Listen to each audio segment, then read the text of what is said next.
मुख्यमंत्री मोहन यादव ने साधु संतों, महंत, अखाड़ा प्रमुखों,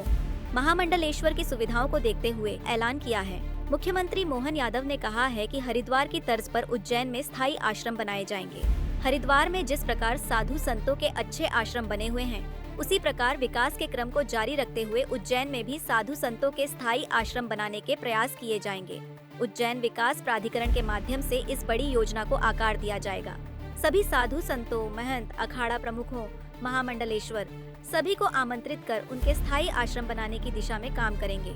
प्रयास ये कर रहे हैं कि जैसा हरिद्वार हमारा बना हुआ है, हरिद्वार में सभी साधु संतों के पास अच्छा आश्रम है, उनकी पर्याप्त जगह है, और इसी तरह से उज्जैन में भी हम इस विकास के क्रम को जारी रख रहे हैं। तो विकास प्राधिकरण के माध्यम से हमने एक बड़ी योजना हाथ में ली है, और ये सरकारी उपक्रम है प्राधिकरण, उसके माध्यम से सभी साधु संतों को, महंतों, महामंडलेश्वरों को, अखाड़े के प्रमुखों को, सबको हम आमंत्रण देकर के स्थायी रूप से उज्जैन में उनके आश्रम बने, इस दिशा में हम प्रयास कर रहे हैं। और इसीलिए परमानेंट रूप से जो आमतौर पर मस्त में भी जरूरत पड़ती है कि टेम्परेरी सड़क बनाना पड़ती है, टेम्परेरी बिजली, पानी, नाली की व्यवस्था, निकासी, ये जो काम करना पड़ता है वो परमानेंट करा देंगे, ताकि ये जो अभी आपने सबने देखा कि बाद के क्रम में कभी बारिश हो जाती है, उस दरमियान तो टेंट उखड़ जाते हैं या कीचड़ हो जाता है, कई बार कष्ट आते हैं, उस कष्ट का निवारण ये हरिद्वार हमारा आदर्श है। एक तरह से हरिद्वार में ये परमानेंट सब चीजें हैं, तो हरिद्वार की तर्ज पे धार्मिक शहर के नाते से हम अपना एक बड़ा अभियान लेके आ रहे हैं, और इसीलिए हमने अपने इस पूरे अभियान में अपने जनप्रतिनिधियों के साथ हमारी पूरी योजना बना ली गई है कि भविष्य में फिर इसी कारण से जो हमारे परमानेंट अखाड़ों के लिए जो हम अभी बात कर रहे हैं, अखाड़े, महामंडलेश्वर, महंत, संत 2028 का जो सिम्मस्त आएगा, अभी हम अपने इस प्रकार के इंफ्रास्ट्रक्चर जो डेवलप कर रहे हैं कि परमानेंट पुल, परमानेंट 4 लेन, 6 लेन, ये जो बाकी मूल सुविधा जिनको इंफ्रास्ट्रक्चर की सुविधा कह रहे हैं, ये भी हम सारा निर्माण एक साथ चालू अलग अलग प्रकार से कर रहे हैं। तो ये करने के पीछे भाव ये है कि सबसे पहले हमारे इन सारी जगहों पे हमारे संत, महामंडलेश्वर, महंत आ जाएं, और जब इनकी सारी पूर्ति हो जाएगी फिर हम सभी प्रकार के समाजों के धर्मशालाओं के लिए भी समान रूप से गुंजाइश देने वाले, ताकि उज्जैन से सबका संबंध आता है, वो कोई भी समाज के हो, मूल रूप से अपने सनातन धर्मावलंबी लोगों को उज्जैन में आकर के अपने इस प्रकार की गतिविधि, कोई अन्न क्षेत्र चलाना चाहता है, कोई धर्मशाला बनाना चाहता है, कोई वृद्धाश्रम बनाना चाहता है, कोई अपनी और कोई सार्वजनिक गतिविधि चलाना चाहता है, उन सबको इस प्रकार से एकेडमिक साइड से भी कोई अपनी गतिविधि, स्कूल, कॉलेज, हॉस्पिटल, धर्मशाला, आयुर्वेदिक चिकित्सा केंद्र या वेलनेस सेंटर, ऐसे जो भी इस तरह से बनेंगे, लेकिन पहला हक हमारे साधु संतों का है। हम सब मिलाकर के उज्जैन का और पूरे प्रदेश का सर्वांगीण विकास के लिए लगातार आगे बढ़ रहे हैं, और मुझे लगता है कि ये इसके कारण से हमारे लिए ये जो बाद में कष्ट आते हैं, कई बार उस कष्टों का निवारण रहेगा जब हम समान रूप से विकास के लिए सबके रास्ते खुले रख रहे हैं। लेकिन जो हमारे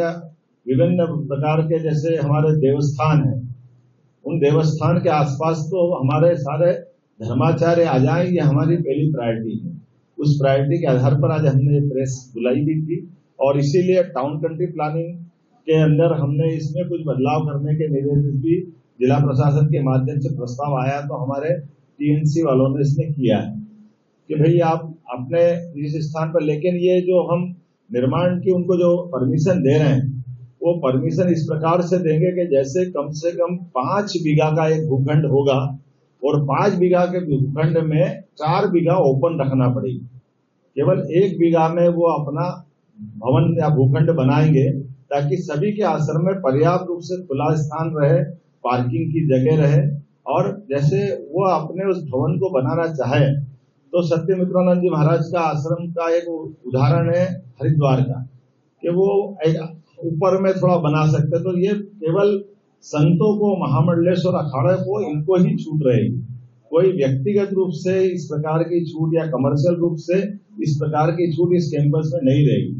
निजी स्तर पे कोई इसका उपयोग नहीं कर सकेगा। ये एक अपनी सरकार की इस पूरी प्रकार की योजना है। मैं उम्मीद करता हूं कि इस प्रकार से हम अपने सभी प्रकार के बाबा महाकाल के महालोक बनने के बाद जब हमारे पूरे साल में 5 करोड़ से ज्यादा धर्मावलंबी यात्री उज्जैन आ रहे हैं और सभी प्रकार के आयोजन हर साल हर 2 महीने 4 महीने में हो रहे हैं, तो ये इन व्यवस्थाओं से मुझे लगता है कि सभी धार्मिक धर्मावलंबियों को बड़ा लाभ मिलेगा और इसी के पीछे हमारी ये मूल योजना बनी। मुझे लगता है कि इसकी विस्तार से बात करके बताना चाहिए। साथ ही साथ हमारे अपने जो मूल इंफ्रास्ट्रक्चर है जिसकी विभिन्न प्रकार की जानकारी आपको मिली रही है, जैसे इंदौर से उज्जैन का रोड ये 6 लेन करने का टेंडर हमने किया है। उज्जैन से जावरा का एक बड़ा ग्रीनफील्ड 4 लेन उसका बहुत जल्दी भूमि पूजन होने वाला है। इसी प्रकार से वृहदाकार योजना में इंदौर, उज्जैन, देवास और धार मिलाकर के वृहद रूप से विकसित करने का बड़ा प्लान, जैसे भोपाल, इंदौर, उज्जैन का, ऐसे जबलपुर, ग्वालियर का, ये बड़े बड़े प्लान अलग से हम ला रहे हैं। लेकिन इसमें हमारे अपने मूल रूप से खास करके जैसा उज्जैन का अपना स्वरूप है धार्मिक दृष्टि से, उसको बनाए रखने के लिए उस चीज पे भी हम गौर कर रहे हैं। तो जो जैसे बड़े बड़े प्रकार के विकास हो, लेकिन हमारी पहली प्रायोरिटी साधु संतों की भी,